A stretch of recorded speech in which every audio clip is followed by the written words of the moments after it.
হযরত আলী রাদিয়াল্লাহু আনহুর 4টি কথা এবং ইবনে আব্বাস রাদিয়াল্লাহু আনহুমার 3টি কথা মিলে 60টি বিষয় এখানে রয়েছে তাকওয়ার সঙ্গে সম্পৃক্ত।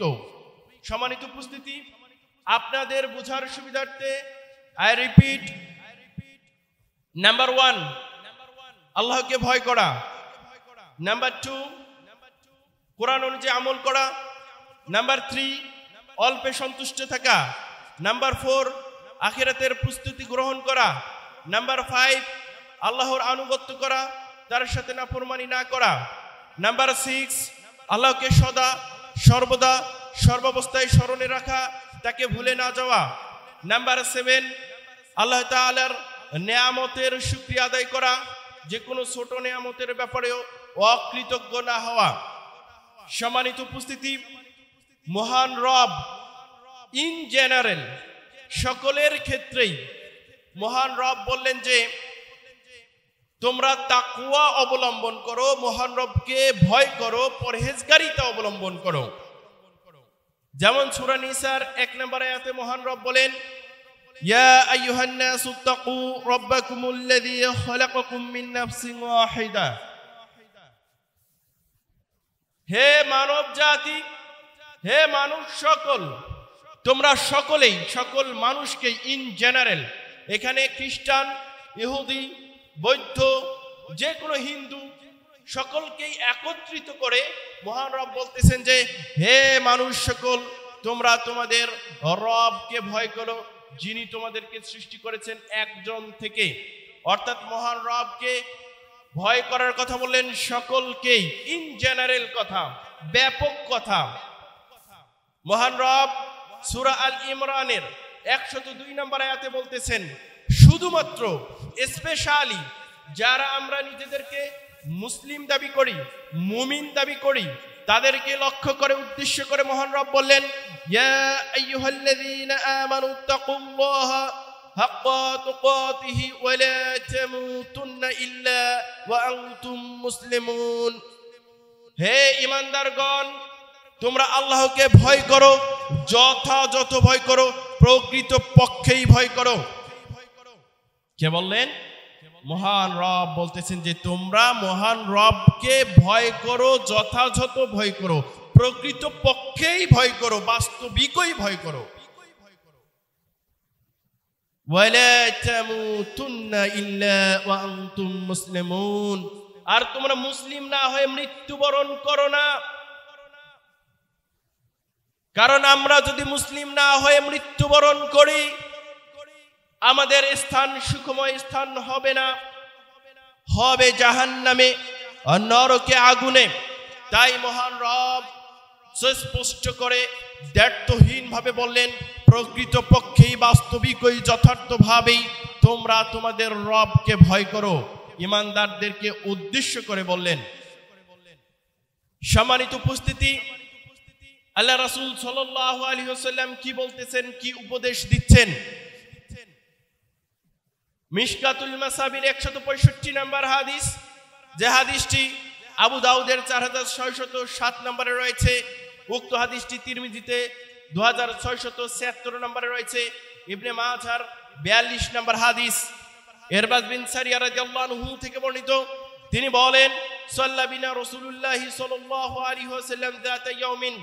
আল্লাহ রাসূল সাল্লাল্লাহু আলাইহি ওয়াসাল্লাম একদিন আমাদের সঙ্গে সালাত আদায় করলেন। সুম্মা আকবালা আলাইনা, অতঃপর আমাদের দিকে ঘুরলেন। ফাওয়াযানা, আমাদেরকে ওয়াজ করলেন। মাউইযাতান বালিগাতান, মর্ম স্পর্শী ভাষায় আল্লাহ রাসূল সাল্লাল্লাহু আলাইহি ওয়াসাল্লাম আমাদেরকে ওয়াজ করলেন। জারাফাত মিনহাল উয়ুন ওয়া ওয়াজিলাত মিনহাল কুলুব, আমাদের চোখ দিয়ে অশ্রু ঝরলো এবং অন্তরগুলো ভীত বিহ্বল হয়ে গেল, ভীত সন্ত্রস্ত হয়ে গেল। এমত অবস্থায় আল্লাহর রাসূল সাল্লাল্লাহু আলাইহি ওয়াসাল্লামকে একজন সাহাবী উদ্দেশ্য করে বললেন, ফাকালা কাইলুম ইয়া রাসূলুল্লাহ কাআন্না হাযিহি মাউইযাতুন মুআদ্দিন। হে আল্লাহ রাসূল সাল্লাল্লাহু আলাইহি সাল্লাম, আপনি এত স্পর্শী ভাষায় বক্তব্য দিচ্ছেন, খুতবা দিচ্ছেন, এটা মনে হচ্ছে যে এটা আপনার শেষ বিদায়ী ভাষণ। ফাউসিনা, আপনি আমাদেরকে আরো উপদেশ দিন, আরো নসিহা করুন, অ্যাডভাইস আস মোর, আরো বেশি বেশি আপনি আমাদেরকে কিছু উপদেশ দিন। আল্লাহ রাসূল সাল্লাল্লাহু আলাইহি সাল্লাম প্রথম যে উপদেশ দিলেন সেই উপদেশটি হচ্ছে যে ওয়াসিকুম বিতাকওয়াল্লাহ, তোমরা আল্লাহকে ভয় করো। প্রথম উপদেশ কি ছিলেন? এত মর্মস্পর্শী ভাষায় উপদেশ, চোখ দিয়ে অশ্রু ঝরলো, অন্তর ভীত বিহ্বল হয়ে গেল, ভীত সন্ত্রস্ত হয়ে গেল, ভয়ে কেঁপে উঠলো। এমত অবস্থায় আল্লাহ রাসূল সাল্লাল্লাহু আলাইহি সাল্লাম প্রথম যে উপদেশটি দিলেন তা হচ্ছে উসিকুম বিতাকওয়াল্লাহ, আমি তোমাদেরকে উপদেশ দিচ্ছি আল্লাহকে ভয় করার, তাকওয়া অর্জন করার, তাকওয়া লাভ করার। সম্মানিত উপস্থিতি, শুধু তাই নয়, শুধু তাই নয়, অসংখ্য অগণিত অনেক জায়গায় আল্লাহ রাসূল সাল্লাল্লাহু আলাইহি সাল্লাম এভাবেই তাকওয়ার কথা বলেছেন। যেমন সিলসিলাতুস সহিহার 69 নম্বর হাদিসে এসেছে, আবু হুরায়রা রাদিয়াল্লাহু আনহু থেকে বর্ণিত, তিনি বলেন আল্লাহ রাসূল সাল্লাল্লাহু আলাইহি সাল্লামকে জিজ্ঞাসা করা হলো, বলা হলো, মান আকরামুন নাসি, মানুষের মধ্যে সবথেকে সম্মানিত ব্যক্তি কে? ক্বালা আতকাহুম, তখন আল্লাহ রাসূল সাল্লাল্লাহু আলাইহি সাল্লাম বললেন, মানুষের মধ্যে যে পরহেজগার, তাকওয়া অবলম্বন করে, ওই ব্যক্তি হচ্ছে সবথেকে সম্মানিত ব্যক্তি। শুধু তাই নয়, ইবনে মাজাহর 4216 নম্বর হাদিস, যে হাদিসটি আপনারা মিশকাতেও পেয়ে যাবেন, 5221 নম্বরে পেয়ে যাবেন হাদিসটি। উক্ত হাদিসের মধ্যে আল্লাহ রাসূল সাল্লাল্লাহু আলাইহি সাল্লামকে বলা হয়েছিল, আইয়ুন নাসি আফদালু ইয়া রাসূলুল্লাহ। হাদিসটি বর্ণিত হচ্ছে আব্দুল্লাহ ইবনে আমর রাদিয়াল্লাহু আনহু থেকে বর্ণিত। তিনি বলেন, ক্বালু ইয়া রাসূলুল্লাহ, সাহাবায়ে কেরাম আল্লাহ রাসূল সাল্লাল্লাহু আলাইহি সাল্লামকে বললেন, আইয়ুন নাসি আফদালু, হে আল্লাহ রাসূল সাল্লাল্লাহু আলাইহি সাল্লাম, মানুষের মধ্যে সবথেকে উত্তম মানুষ, সর্বোত্তম মানুষ কে? কার কথা বললেন? সর্বোত্তম মানুষের কথা বললেন। ইসমে তাবদীলের সিগা, আফদালু, সর্বাপেক্ষা উত্তম, সর্বোত্তম মানুষ কে?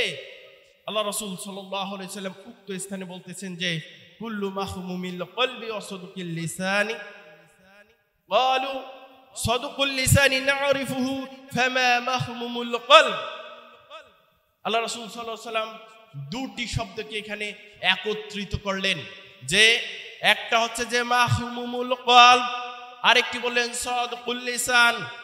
তখন সাহাবায়ে কেরাম আল্লাহ রাসূল সাল্লাল্লাহু আলাইহি সাল্লামকে বললেন, হে আল্লাহ রাসূল সাল্লাল্লাহু আলাইহি ওয়াসাল্লাম, সকলে বলি সাল্লাল্লাহু আলাইহি ওয়াসাল্লাম, যে আল্লাহ রাসূল সাল্লাল্লাহু আলাইহি ওয়াসাল্লাম সাদুকুল লিসান, তার মানে সত্য কথার অধিকারী।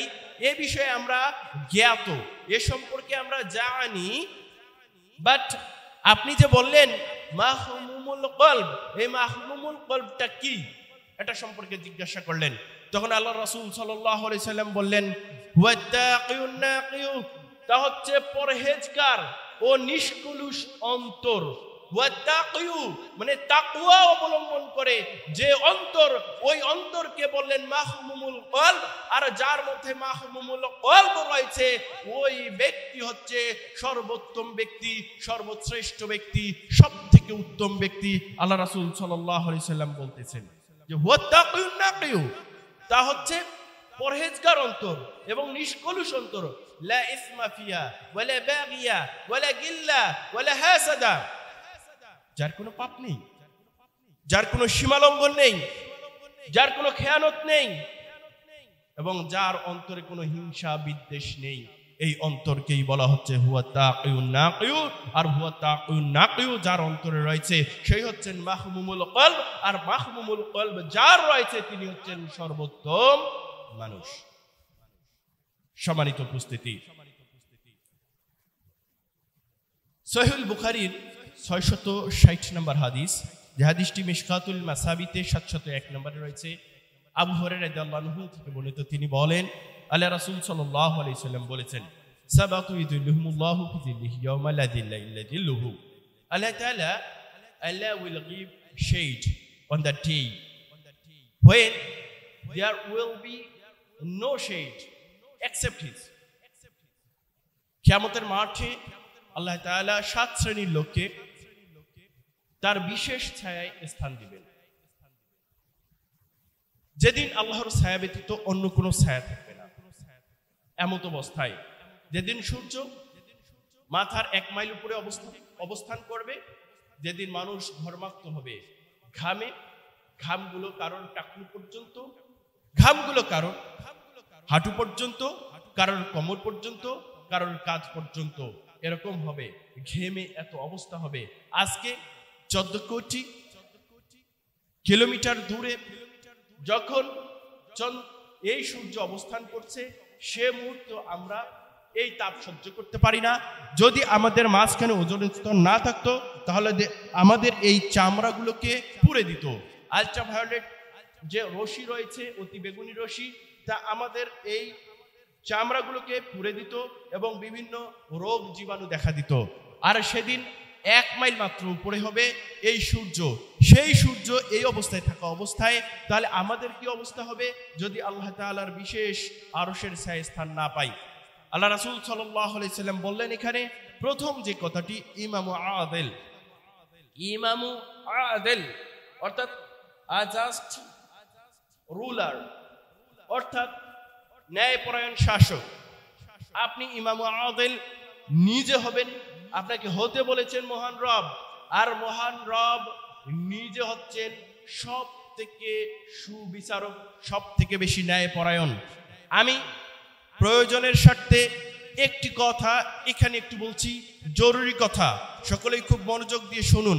আপনারা জানেন নারী বিষয়ক যে কমিশন গঠিত হয়েছিল, এই নারী বিষয়ক কমিশনের প্রতিবেদন দেয়া হয়েছে। এই নারী বিষয়ক কমিশনের প্রতিবেদনে যে কথাগুলো বলা হয়েছে তা ইসলামের সঙ্গে সাংঘর্ষিক, একেবারে ঈমান চলে যাওয়ার মতো কথা। 318 পৃষ্ঠার একটি প্রতিবেদন তারা জমা দিয়েছে, যার 33 পৃষ্ঠার মধ্যে বলা হয়েছে যে সংবিধানে নারী ও পুরুষের মধ্যে সমতা বিধান করা হলেও ধর্মীয় পারিবারিক আইনে ইসলামে নারী এবং পুরুষের মধ্যে বৈষম্য করা হয়েছে। নাউযুবিল্লাহ বলবেন না? ধর্মীয়, তার মানে বাংলাদেশের যে সংবিধান রয়েছে এই সংবিধানে নারী এবং পুরুষের মধ্যে কোনো বৈষম্য নেই, সমতা বিধান করা হয়েছে। কিন্তু ধর্মীয় পারিবারিক আইনে ইসলামে নারী এবং পুরুষদের মধ্যে বৈষম্য করা হয়েছে। নাউযুবিল্লাহ। সম্মানিত উপস্থিতি, এবং সেখানে বলা হয়েছে 4টি বিষয় বিশেষভাবে উল্লেখ করা হয়েছে, আরো কতগুলো বিষয় রয়েছে, যেমন বিবাহ, তালাক, উত্তরাধিকার, বিবাহ, তালাক এবং উত্তরাধিকার, আরো একটি বিষয় সেখানে রয়েছে। তো এখানে দেখেন বিবাহ, তালাক, উত্তরাধিকার, এই যে বিষয়গুলোকে সেখানে ইনক্লুড করা হয়েছে, সেই বিষয়গুলো কতটা ইসলামে আমাদের জন্য একেবারেই সহিষ্ণুপূর্ণ সমতা বিধান করা হয়েছে। ছোট্ট একটা কথা আমি আপনাদেরকে জানিয়ে দিতে চাই। বলেন তো দেখি, আপনার কাছে 5 লক্ষ টাকা আছে, অথবা হীরার একটি আংটি আছে, অথবা স্বর্ণ আছে, অনেকগুলো হীরা রয়েছে আপনার কাছে, আপনি এখান থেকে ঢাকায় যাবেন, আপনি কি এটাকে যতনে নেবেন না খোলামেলা নেবেন? অবশ্যই আপনি চিন্তা করবেন যে আপনি এটাকে যতনে নেবেন। যখন একজন মহিলা 48 মাইলের বেশি যাচ্ছে, একদিনে 1 রাতের যে পায়ে হেঁটে সফর রয়েছে এই সফরের বেশি যাচ্ছে, তখন তাকে প্রোটেক্ট করার জন্য, যেহেতু সে দামি, হীরা, এই যে স্বর্ণ, টাকা পয়সা এগুলোর থেকেও দামি, তাই তার সঙ্গে মাহরামের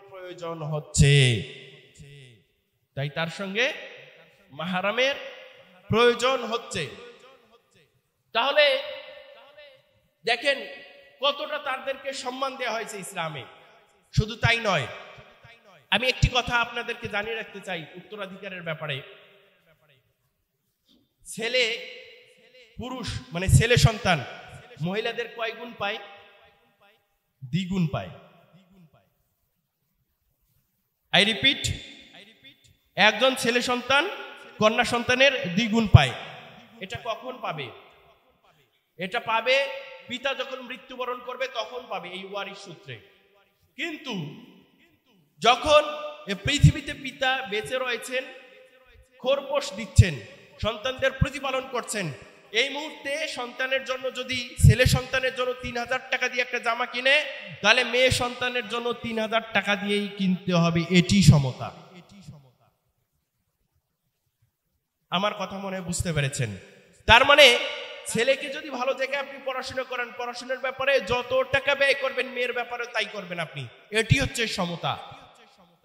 কিন্তু ছেলে যখন সাবালক হয়ে যাবে, মনে করেন 18 বছর হয়ে গেছে, পিতা যদি ওই সন্তানকে খোরপোশ না দেয়, প্রতিপালনের অর্থকড়ি না দেয়, তাহলে আল্লাহর কাঠগড়ায় তাকে জবাবদিহি করতে হবে না ওই পিতাকে। আই রিপিট, কথাটা ভালো করে বোঝেন। যদি ছেলে সন্তান 18 বছরে উপনীত হয়, অর্থাৎ বালেগ হয়, বাংলাদেশের সংবিধান অনুযায়ী মনে করেন যে 18 বছরে পদার্পণ করলো, আর ওই সন্তানকে যদি পিতা কোনো প্রতিপালনের খোরপোশ না দেয়, আল্লাহর কাঠগড়ায় ওই পিতাকে জবাবদিহি করতে হবে না, কারণ ছেলে তখন নিজেই ইনকাম করে চলবে। কিন্তু যেহেতু এই সম্পদের উত্তরাধিকার ওই সন্তান হবে, তাই সন্তানকে ওই এস্টাবলিশ করার জন্য প্রয়োজনীয় স্টেপ গ্রহণ করা পিতার জন্য দায়িত্ব স্বরূপ, আর কিছু না। কিন্তু আল্লাহর কাছে জবাবদিহি করতে হবে না। কিন্তু মেয়ে যার 18 বছরে বিবাহ হয়নি, মনে করেন 30 বছরে বিবাহ হয়নি, ওই মেয়েকে 30 বছর পর্যন্তই খোরপোশ দিতে হবে, প্রতিপালনের খরচ দিতে হবে ওই পিতাকে, যদি পিতা জীবিত থাকেন। আমার কথা কি ক্লিয়ার? যদি 35 বছরে বিবাহ না হয় ওই সন্তানের, ওই মেয়ে সন্তানের, তাহলে 35 বছর পর্যন্ত দিতে হবে। যখন বিবাহ হয়ে যাবে তখন স্বামী গ্রহণ করবে। এখন দেখেন এই মহিলা, এখানে একটা কথা বলি, পিতা মারা গিয়েছে, এখন অর্থ বা সম্পদটা বন্টন হবে। ছেলে পেয়েছে মনে করেন 5 লক্ষ টাকা, আর মেয়ে পেয়েছে 2.5 লক্ষ টাকা। কথা হিসাবে বললাম আর কি, এমনিতেই হিসাব আর কি, কথার কথা। তো ওই ছেলে বিবাহ করতে গেল, ছেলেকে বিবাহ করতে হবে, ওকে মোহর দিতে হলো 1.5 লাখ বা 2 লাখ টাকা, বিবাহর খরচ আছে। ওই ছেলে তাহলে 5 লাখ টাকা থেকে কত গেল? 2 লাখ টাকা চলে গেল। আর কত আছে? 3 লাখ টাকা আছে। ওই মেয়ের কাছে কয় লাখ টাকা আছে? 2.5 লাখ টাকা আছে। এখন ওই মেয়েকে যেহেতু পিতা নেই, তাই ওই ছেলের দায়িত্ব হচ্ছে ওই মেয়েকে বিবাহ দেয়া। যখন বিবাহ দিবে তখন কিছু টাকা মনে করেন খরচ হয়ে গেল 50,000, আর কত থাকলো? ছেলের কাছে 2.5 লাখ থাকলো। আর মেয়ের কাছে কত আছে? এখন 2.5 লাখে আছে। ওই মেয়েকে যখন বিবাহ দিল, ওই ছেলেটা যার সঙ্গে বিবাহ দিল সে তাকে মোহরানা স্বরূপ 1 লাখ টাকা দিল। কথার কথা ধরেন কম দিল। ওই ছেলে কত দিয়েছিল? 2 লাখ দিয়েছিল। কিন্তু এ যখন মোহর পেয়েছে 1 লাখ পেয়েছে। কথার কথা, মেয়ের কাছে এখন কত টাকা আছে? 3.5 লাখ টাকা। আর ছেলের কাছে কত আছে? 2.5 লাখ টাকা। আচ্ছা, এখন মনে করেন ওই মেয়েটার বিবাহ হয়েছে, স্বামী কিছুদিন পর মারা গিয়েছে, ওই মেয়েটা কোথায় যাবে? দায়িত্ব হচ্ছে ওই বড় ভাইটাকে প্রতিপালন করবেন, দেখভাল করবেন। আবারও যেহেতু কে নাই? বাবা নাই। বড় ভাই না থাকলে দাদা দেখবেন, দাদা না থাকলে কে দেখবেন? চাচা দেখবেন। তার মানে একটা মেয়ে সারা জীবনের জন্য নিরাপদ। আচ্ছা, কথার কথা, ভাই নাই, স্বামী মারা গিয়েছে, ওই মহিলার সন্তান রয়েছে, তাহলে সন্তান দেখবেন, তাকে নিরাপদ না? আর তাকে খরচ দিতে হবে। এই পাশে কি করেছে? ছেলের কাছে কয় লাখ টাকা আছে বলেন তো দেখি? 2 লাখ টাকা আছে, যে বাপের ছেলে ছিল। আর ওই বোনের কয় লাখ টাকা হলো এখন? 2.5 লাখ আর 1 লাখে 3.5 লাখ হয়েছে। ওই মহিলা যখন স্বামীর সঙ্গে বিবাহ হবে, তাকে কি সংসার চালাইতে হবে? আলু পেঁয়াজ পটল নুন তেল এগুলো মার্কেট করতে হবে নাকি? কিন্তু যে ছেলে বিবাহ করলো, যার কাছে 2 লাখ টাকা আছে, যখন বিবাহ করবে তখন স্ত্রীর কি যাবতীয় ভরণ পোষণ দিতে হবে? ওই ছেলের কাছে তো অর্থ কমতেই থাকবে। ইসলাম কি এখানে বৈষম্য করেছে? না, ইসলাম কখনোই নারীদের প্রতি বৈষম্য করে নাই। বরঞ্চ আপনি যদি দেশীয় আইন দেখেন, নারী নির্যাতনের মামলা আছে কিন্তু পুরুষ নির্যাতনের মামলা নাই। অথচ কত পুরুষ আজ ঘরে ঘরে নির্যাতিত। ওরা বোঝে নাই, ওরা বোঝেনি। সম্মানিত উপস্থিতি, আমি যেদিকে যাচ্ছিলাম যে আল্লাহ তাআলাকে ভয় করতে হবে, তবে এই হাদিসে ইমাম আদিল এসেছে, তাই শব্দটি আমি এখানে বলে দিলাম। ন্যায়পরায়ণ যে শাসক, সেই শাসক আল্লাহর বিশেষ ছায়ায় কিয়ামতের দিন স্থান পাবে। আর ইমাম নববী রাহিমাহুল্লাহর হাদিসে 40 কিতাবের 24 নম্বর হাদিসে এসেছে যে আল্লাহ রাসূল সাল্লাল্লাহু আলাইহি সাল্লাম আল্লাহ তাআলা থেকে বর্ণনা করেন, হাদিসে কুদসি মহান রব বলেন, ইন্নী হারামতু যুলমা আলাইয়া, I have forbidden oppression for myself, আমি জুলুমকে, অত্যাচারকে আমি আমার নিজের জন্য হারাম করেছি। অতএব মহান রব কখনো কারোর উপর জুলুম করতে পারে না, বৈষম্য করতে পারেন না। যে ব্যক্তি এটা মনে করবে যে মহান রব বৈষম্য করেছেন, তার ঈমান থাকবে না, তার ঈমান নয় আকার রহস্যই নাই। সম্মানিত উপস্থিতি, নাম্বার 2, যে ব্যক্তি বিশেষ ছায়ায় স্থান পাবেন, ওয়াশাবুন নাশা ফি ইবাদাতিল্লাহ, ওই যুবক যে তার যৌবনকালটা আল্লাহর ইবাদতে কাটিয়ে দেয়। নাম্বার 3, ওয়ারাজুলুন কলবুহু মুআল্লাকু ফিল মাসাজিদ ইযা খারাজা মিনহু হাত্তা ইয়াউদা ইলাইহি, যার অন্তরটা মসজিদের দিকে ঝুঁকে থাকে, যখন মসজিদে প্রবেশ করে, মসজিদে সালাত আদায় করে আবার বের হয়, কখন এভাবে তার মনটা টাঙ্গা থাকে, মনটা বলে কখন আবার জোহরের সালাত আদায় করেছি, আসরের আজান দেবে, আমি মসজিদে যাব, মসজিদের দিকে ঝুঁকে থাকে। নাম্বার 4, রাজুলানি তাহাব্বা ফিল্লাহি ইজতামা আলাইহি ওয়া তাফাররাকা আলাইহি, এমন দুজন ব্যক্তি যারা আল্লাহর জন্যই পরস্পরের সঙ্গে বন্ধুত্ব করে এবং আল্লাহর সন্তুষ্টির জন্যই পরস্পরের মধ্যে বন্ধুত্ব ভাঙে। যেমন একজন বন্ধু বিড়ি খায়, সিগারেট খায়, মেয়ে পাগল, পরকিয়া করে, ওই বন্ধু আরেকজন বন্ধু যে ভালো তাকে গিয়ে বলতেছে, বন্ধু তুমি এই বিড়ি, সিগারেট, জর্দা, গুল, তামাক পাতা এগুলোর সঙ্গে তোমার সংশ্লিষ্টতা রয়েছে, তুমি পরকিয়া করো, তুমি বেহায়া মেয়ের সঙ্গে প্রেমে লিপ্ত রয়েছো, আমি তোমার সঙ্গে বন্ধুত্ব আজকে কেটে দিলাম শুধু আল্লাহ তাআলার সন্তুষ্টির জন্য। এই ব্যক্তিও আল্লাহর আরশের ছায়ায় স্থান পাবে।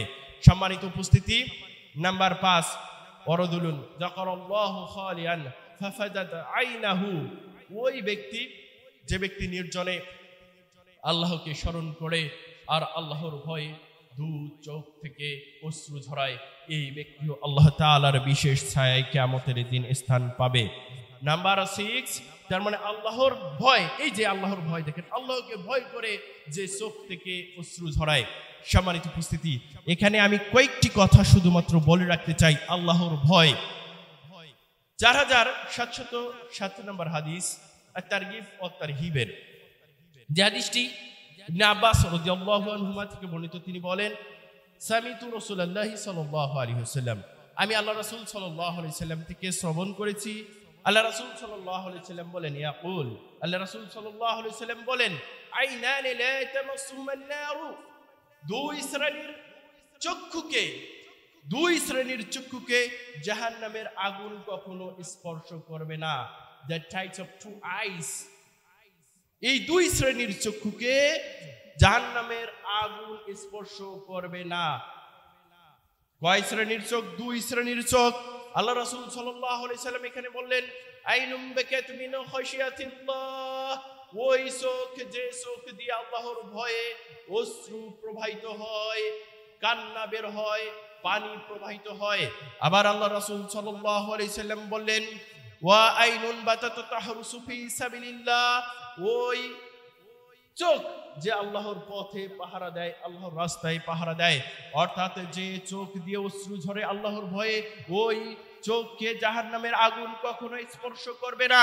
4711 নম্বর হাদিস আত-তারগিব ওয়া তারহিবের, আনাস বিন মালিক রাদিয়াল্লাহু আনহু থেকে বর্ণিত। এখানে অনুরূপ কথাই এসেছে। আল্লাহ রাসূল সাল্লাল্লাহু আলাইহি সাল্লাম বলেছেন, আইনানি লা তামাসসুহুমান নারু, 2 শ্রেণীর চোখকে জাহান্নামের আগুন কখনো স্পর্শ করবে না। বাতাত তাকলাউ ফি সাবিলিল্লাহ, যে চোখ আল্লাহর পথে, আল্লাহর রাস্তায় পাহারা দেয়। ওয়া আইনুম বাকাত মিন খাশিয়াতিল্লাহ, এবং যে চোখ দিয়ে আল্লাহর ভয় অশ্রু ঝরে, ওই চোখকেও জাহান্নামের আগুন স্পর্শ করবে না। সম্মানিত উপস্থিতি, শুধু তাই নয়, যে চোখ দিয়ে আল্লাহর ভয় অশ্রু ঝরে, এই চোখ কতটা উদাহরণ দিয়ে আল্লাহ রাসূল সাল্লাল্লাহু আলাইহি সাল্লাম বুঝালেন। দেখেন, আবু হুরায়রা রাদিয়াল্লাহু আনহু থেকে বর্ণিত আত-তারগিব ওয়া তারহিবের 4709 নম্বর হাদিস। উক্ত হাদিসের মধ্যে আল্লাহ রাসূল সাল্লাল্লাহু আলাইহি সাল্লাম বললেন যে লা ইয়ালিদুন নার রাজুলুন বাকা মিন খাশিয়াতিল্লাহ, যে চোখ দিয়ে আল্লাহর ভয়ে অশ্রু ঝরে ওই চোখকে জাহান্নামের আগুন স্পর্শ করবে না, ওই চোখ কখনো জাহান্নামে প্রবেশ করবে না। কিভাবে? যেমনি ভাবে দুধ গাভীর ওলানে যাওয়া অসম্ভব, তেমনি যে চোখ দিয়ে আল্লাহর ভয়ে অশ্রু ঝরে সেই চোখ কখনোই জাহান্নামে যাবে না। এই উদাহরণটা দিলেন আল্লাহ রাসূল সাল্লাল্লাহু আলাইহি ওয়াসাল্লাম। আপনি আজ পৃথিবীতে যখন দুগ্ধ দহন করছেন, একটু চিন্তা করুন, যখন দুগ্ধ দহন করছেন আপনার কি এই সক্ষমতা আছে?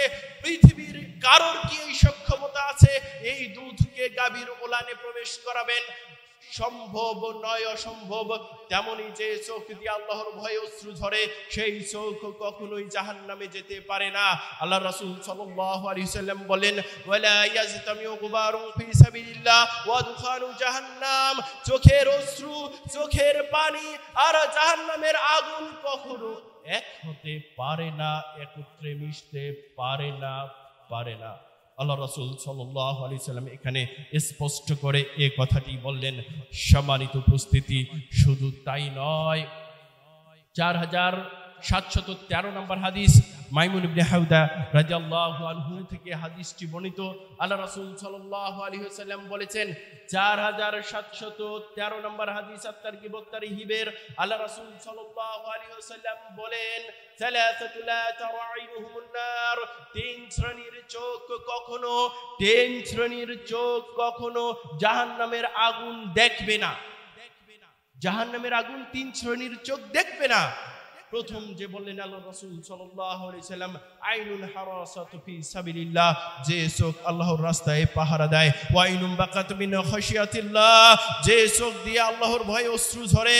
ওয়া আইনুন কাফাত আন মাহারিমিল্লাহ, আর যে চোখ যখন কোনো নিষিদ্ধ বস্তু দেখে তখন সঙ্গে সঙ্গে নিচু করে নেয়।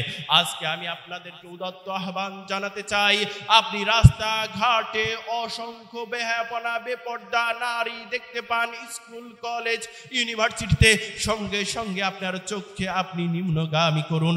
শুধু এখানেই নয়, আজকে আমাদের চোখের জেনা এত পরিমাণ বেড়ে গেছে শুধুমাত্র সোশ্যাল মিডিয়ার কারণে। আপনি ফেসবুকিং করছেন, আপনি অন্য জায়গায় ঢুকেছেন, দেখবেন টিকটক গুলো সামনে এসেছে, বেপর্দা নারী সামনে চলে এসেছে। আপনি স্ক্রলিং করতে করতে আপনি যত বড় হুজুর হন না কেন, আপনার সামনে এই ফোন যদি থাকে তাহলে আপনার সামনে চলে আসবে। তাহলে আপনি সঙ্গে সঙ্গে সেটাকে দূরীভূত করুন, সেটাকে তাড়াতাড়ি স্ক্রল করুন এবং চক্ষুকে নিম্নগামী করুন। তাহলে এই চোখ কখনো জাহান্নামের আগুন দেখবে না। আল্লাহ রাসূল সাল্লাল্লাহু আলাইহি ওয়াসাল্লাম এখানে সেই কথাই বললেন। সম্মানিত উপস্থিতি, যেহেতু একেবারেই সময়ের স্বল্পতা, আমি তাই এখান থেকে গিয়ে যে কথা বলতেছিলাম যে 7 শ্রেণীর লোক আল্লাহর বিশেষ ছায়ায় স্থান পাবে, কয়টি বলেছি পর্যন্ত? 5টি বলেছি। 6 নাম্বার যে কথাটি রয়েছে, ওয়ারাজুলুন দাউতু ইমরাআতুন যাতু হাসাবি ওয়া Jamali ফাকালা আখাফুল্লাহ, a man who refuses the woman who calls him illicit, যে তাকে প্রণয়ের দিকে ডাকে, ইন্টারকোর্স করতে ডাকে, illicit intercourse with her, but he says I am fair in Allah. কোন মহিলা যখন সম্ভ্রান্ত, নোবেল বার্থ, সম্ভ্রান্ত পরিবারে জন্মগ্রহণ করেছে, এরকম মহিলা যখন তাকে ডাকে খারাপ কাজ করার জন্য, তখন ওই ব্যক্তি বলে ইন্নী আখাফুল্লাহ, আমি আল্লাহ তাআলাকে ভয় করি। তাহলে এই ব্যক্তি আল্লাহর বিশেষ আরশের ছায়ায় স্থান পাবে। আমি আপনাদেরকে একটি কথা জানিয়ে দিতে চাই, বাংলাদেশের, আমি বলবো না অধিকাংশ লোক, মোস্ট অফ দ্য পিপল, চরিত্রবান হচ্ছি আমরা সুযোগের অভাবে। চরিত্রবান কিসের অভাবে? আমরা সুযোগের অভাবে। কোন ছেলে যদি, ইয়াং পারসন যদি সুযোগ পায়, একটা 18 বছর 20 বছরের মেয়ে কে পায়, একে কি পায়, তাহলে সেখানে তো তৃতীয় ব্যক্তি উপস্থিত থাকে শয়তান, এবং সে খারাপ কাজের দিকে ধাবিত হবে, এটাই স্বাভাবিক বিষয়। তাহলে আমরা নিজেদেরকে যখন বাঁচিয়ে নেব, এই নারী বিষয়ক কমিশনের প্রতিবেদনে দেওয়া হয়েছে, এটা বাস্তবায়ন করতে হবে। যেমন শ্রমিক শ্রম পায়, মজুরি পায়, তেমনই ভাবে কোন নারী যখন পতিতালয়ে ধর্ষণের কাজ করে, পতিতালয়ে যখন যাবে, কোন পুরুষের সঙ্গে যখন এই প্রণয়ে বিবাহ বহির্ভূত সম্পর্ক স্থাপন করবে, তাহলে ওই নারী যেন মজুরিটা পায়, এটাকে বাস্তবায়ন করতে হবে। শ্রমিক হিসাবে সে মজুরি পাবে, এটা দিয়েছে। নাউজুবিল্লাহ বলবেন না, বাড়িতে গিয়ে বলেন। তো এই মহিলা যদি, তারা যদি স্বাধীন চেতা হয়, যে যার মতো ঘুরবে ফিরবে, তাহলে আপনি কি আপনার চরিত্রকে ঠিক রাখতে পারবেন? আমি মনে হয় বুঝাতে পারি নাই। আমরা চরিত্রবান কেন? সুযোগের অভাবে। সুযোগের অভাব কি? যে আমি একটা মেয়েকে কাছাকাছি ওইভাবে পাই না, আমি ফ্রিলি পাই না। এই জন্য, কারণ কি, পিতামাতা, মুরব্বী স্বজন, সমাজ আমাকে বাধা দিয়ে রেখেছে, আমাকে বলতেছে যে এটা কাজ করা যাবে না, এই চক্ষু লজ্জার ভয় রয়েছে। যখন আমি বেশি বেশি এটা খোলামেলা পাবো, আর এটাকে যখন রাষ্ট্রীয়ভাবে এটা অনুমোদন দেয়া হবে, তখন তো এই ধর্ষণ বা এই যে জেনা, বেবিচার, এটা তো খুব নিত্য নৈমিত্তিক একটা ব্যাপার হয়ে দাঁড়াবে। কোন ছেলে মেয়ের চরিত্রকে আপনি ঠিক রাখতে পারবেন না। তখন আপনি কি করবেন? কথার কথা বলতেছি, আমি স্পষ্ট উদাহরণ দিই, শোনেন। আপনার মেয়ে আপনার কাছে ফোন কিনে চেয়েছে, অ্যান্ড্রয়েড ফোন চেয়েছে, আপনি দিতে পারেননি, আপনি অপারগতা স্বীকার করেছেন। তখন মেয়ে বলবে, আমি যদি আমার দেহকে দেই, আমি শ্রমিক হিসেবে তো আমি কি পাবো? মজুরি পাবো। আপনি কোনো এর বিচার করতে পারবেন না, কারণ রাষ্ট্রীয় অনুমোদন থাকবে। এটা যাতে অনুমোদন না পায়, সেজন্য আমাদেরকে এখনই সোচ্চার হতে হবে এই সমাজটাকে রক্ষা করার জন্য, আমাদের ছেলে মেয়েদেরকে রক্ষা করার জন্য। সম্মানিত উপস্থিতি, 7 নম্বর যে কথাটা রয়েছে, যে ব্যক্তি কোনো কিছু দান করে, এত গোপনে ডান হাত দান করলে বাম হাত চারও পায় না, এই ব্যক্তিও আল্লাহর আরশের ছায়ায় স্থান পাবে। তার মানে এখানেও ভয়ে ভয়ে দান করতেছে, লোকের ভয়ে এখানে দান করতেছে, অর্থাৎ আল্লাহকে ভয় করে গোপনেই দান করতেছে। এখানে যে ভয় করার বিষয় রয়েছে, ভয় করার কয়েকটা বিষয়, ওই যে মহিলা ডেকেছে, সেখানে ইন্না আখাফুল্লাহ, আল্লাহকে ভয় করি, এই ভয়টা অর্জন করতে হবে। এবং রাজুলুন যাকারাল্লাহু খালিয়ান ফাফাদাত আইনাহু, নির্জনে শুধুমাত্র আল্লাহকে স্মরণ করে চোখের পানি ফেলতে হবে।